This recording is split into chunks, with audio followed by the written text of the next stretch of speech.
Jared Goff, former number 1 pick, the Rams lost to the 49ers in which looked like they should have won that game, in all honesty. Do you believe that Jared Goff is holding back the Rams? I have been low on Jared Goff ever since he got drafted. And a lot of people got on me because of it, but I've never been high on Jared Goff. And this is not meant to be hate on Jared Goff. I think that he is a perfectly average quarterback. I don't think he's anything more than that, though. And I think that is holding back the Rams because the Rams should be championship contenders. They should have been championship contenders last year. And even though they were in the championship the year before, they should have won the championship. Because when you have Sean McVay, who is, a lot of people say the best, brightest, youngest mind in football, you have the defense that they have, which is a top 3 unit in the league. There is no way that they should be as struggling as much as they are this year. You look at them, the first 7 weeks of the season, they played Dallas, Philadelphia, Buffalo, which is a good game, the Giants, the Washington football team, the 49ers riddled with injuries, and the Bears, who we just talked about. In those games, Jared Goff threw 12 touchdowns, only 4 interceptions, and lost no fumbles. In the last 4 games against Miami, Seattle, Tampa Bay, San Francisco, 4 touchdowns, 6 interceptions, and 4 lost fumbles. And that's just a microcosm of his entire career. He shows moments of greatness. You look back at that, I believe it was a Monday Night Football or a Thursday Night Football against the Chiefs. Monday night. That might have been the greatest football game I've ever seen. And he looked incredible. He outdueled Patrick Mahomes, who's the greatest quarterback in football. But then there's times like yesterday where you watch him and on 7 throws down the field, he only completed 1 of them. And it's like you're not even watching the same guy. It makes no sense to me. And on top of that, under pressure, he's a completely different quarterback. So far this season, he has a 38.1 completion rate under pressure.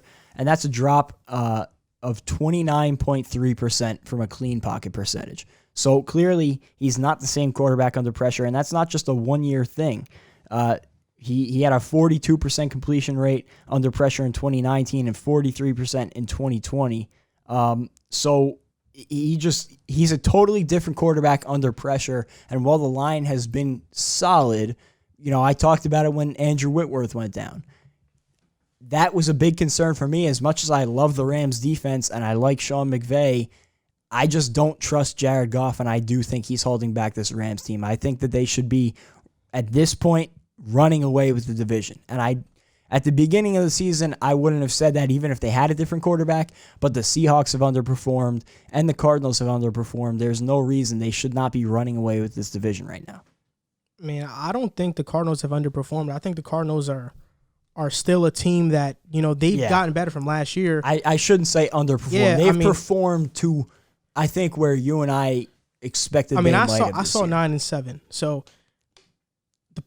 is Jared Goff the problem with the Rams? The short answer is yes. I don't think it's because of Andrew Whitworth. I think it's just because Jared Goff is really inconsistent. We're going to talk about the game yesterday. In the first quarter, he throws an interception to Richard Sherman. In the second quarter, he fumbles before the half. They're in field goal range. They could get 3 points up on the board. Jared Goff fumbles. In the third quarter, in the first drive of the third quarter, Jared Goff gets intercepted by Javon Kinlaw, a rookie, and he takes it back for a touchdown. Granted, Jared Goff was hit on the play by Kevin Givens, but still, after that score, they're down 17-6. Because of Aaron Donald's heroicness, he forces a fumble. Troy Hill takes it back for a touchdown. It's now 17-13. Then Cam Akers basically brings a spark to the Rams, gets a huge run, then finishes it off with a score. Now the Rams are up 20-17. Then I'm just going to talk about the last drive in the fourth quarter. Jared Goff had Robert Woods on what was a out route or comeback route. He was super inaccurate on the pass. It would have been a first down, and because of that, the Rams are forced to now punt to the 49ers. And when the 49ers get the ball back, Nick Mullins throws a slant to Debo. Debo takes it for about 20 yards, and Debo came up huge in that final drive, puts them in field goal range, and now the 49ers hit a walk-off field goal to win the game. Jared Goff was responsible for 0 scores in that game.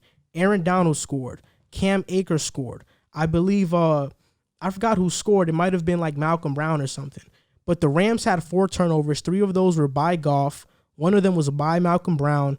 And even though the Rams turned it over, I mean, so did the 49ers. They had 3 turnovers. So for the 49ers to make that many mistakes, to be as injured as they were, and for Jared Goff to basically look worse than Nick Mullins, who was an undrafted quarterback, it just goes to show how inconsistent Jared Goff has been throughout his career.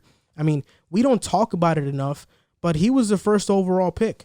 And we don't talk about how much he's kind of underachieved for a first overall pick because Carson Wentz was in that draft, and we see what he's been doing. He hasn't been impressive.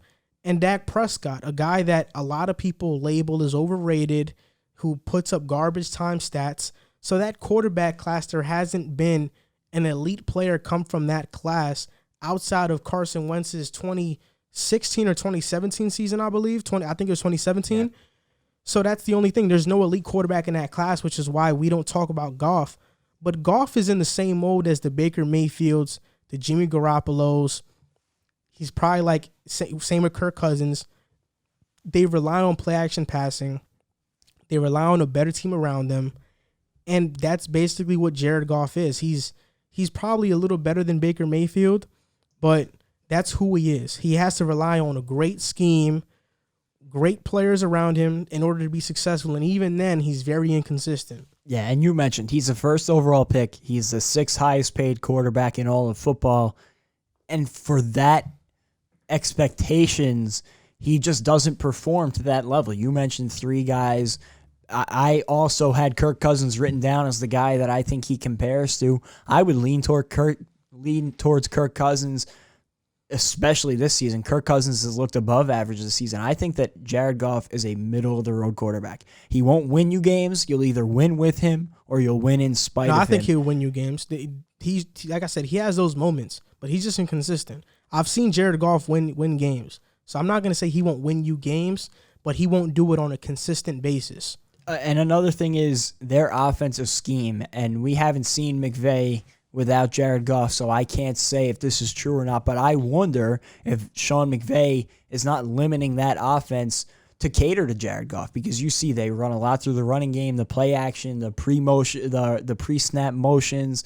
Is that because he doesn't trust Jared Goff like a team like the Chiefs trust Patrick Mahomes? And obviously that's a tough example, but you know, a team like that, if they had a quarterback they could trust, I just feel like they would be better off. And I would love to see Sean McVay with a different quarterback to see if his play calling would change. I mean, his play calling would change just because it's a different player, but I don't think he's necessarily limiting the ceiling of that offense. I think that Sean McVay, I mean, after his first couple years in the league, teams figured him out, and he had to go back to the drawing board. He stole a lot of things from Greg Roman's Ravens run-heavy offense, incorporated it this year. They looked awesome, but now we see that teams figured out the Ravens. So if they figured out the Ravens, now they figured out the Rams too. And that's why you see the drop in their offensive performance. So I don't think it's just Jared Goff to blame for the Rams being inconsistent. I also think it's Sean McVay to an extent. You know, he hasn't called the best plays at times, but I do think I would put more of the blame towards Goff. But that doesn't mean I'm totally exonerating Sean McVay. I think that, you know, he hasn't really adjusted completely so that offense can be consistent as much as he'd like to. Yeah, and he'd like it to be. I'll say it this way. If you told me I had to pick one between McVay and Goff, I would pick McVay. Oh, yeah, no, without doubt. But I'm saying that I also don't think that Sean McVay is... That's fair. No, there's no blame to be had. I don't think that's the case either. Hey, what's up, guys? You just finished watching a clip of the Pick a Side podcast. My name is Joel Moran. My name is Jack Barteck. My name is River Brown. And we are your hosts for this podcast. We want to thank you guys for watching the clip. Like, subscribe, and comment, and share if you would care to, because it helps us grow. We're trying to make this a full-time thing. Thank you guys for watching. Thank you guys for supporting, and see you next time.